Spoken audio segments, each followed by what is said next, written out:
এবার বাংলাদেশে প্রকল্প ঋণে ৬৩ কোটি ডলার সুদ চেয়েছে রাশিয়া। আর এই সুদের টাকা পরিশোধে রাশিয়া বাংলাদেশকে সময়ও বেঁধে দিয়েছে। সংবাদ মাধ্যম দ্য বিজনেস স্ট্যান্ডার্ডে প্রকাশিত এক প্রতিবেদন থেকে এই তথ্য জানা গেছে।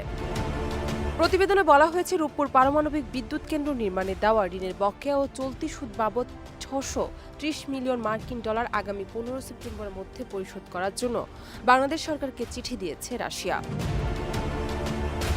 অর্থ মন্ত্রণালয় সূত্রে টিভিএ জানিয়েছে, এই তারিখে সুদ পরিশোধ না করা হলে জরিমানা ও মেয়াদ বৃদ্ধির যে প্রস্তাব তা নিয়েও জটিলতা।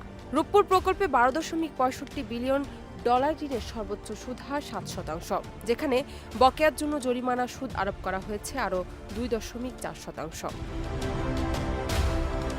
গত ২১ আগস্টে দেওয়া এক চিঠিতে ব্যাংক অব চায়নার সাংহাই শাখার মার্কিন ডলার অথবা চীনের মুদ্রা ইউয়ানে পাওনা অর্থ জমা দিতে বলা হয়েছে।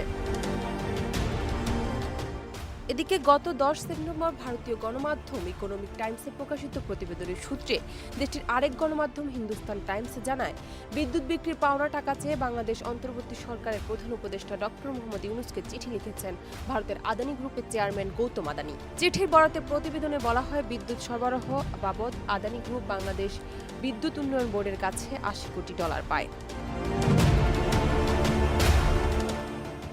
ডেস্ক রিপোর্ট, দেশ রূপান্তর।